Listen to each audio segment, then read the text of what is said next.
The release of the Americans is another sign of the thawing relationship between Pyongyang and Washington and improves the climate for the proposed summit between Donald Trump and Kim Jong-un. The U.S. president has pushed the case for months, saying there'd been constant pressure. We are likewise fighting very diligently to get the 3 American citizens back.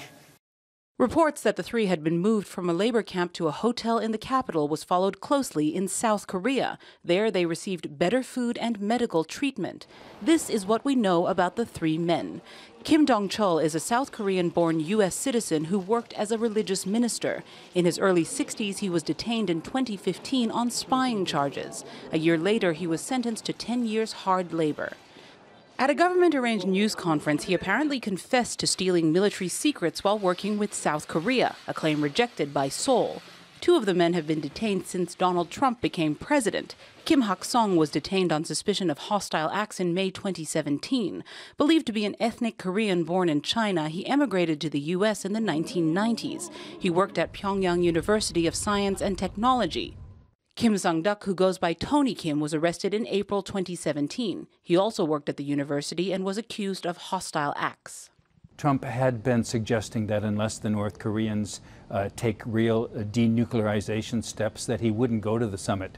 Well, the North Koreans have given him something else, very easy for them to give, and now the summit will absolutely go ahead. Donald Trump used to call the North Korean leader Little Rocket Man and warned of a hostile reaction to further threats of attack from there. North Korea best not make any more threats to the United States. They will be met with fire and fury like the world has never seen.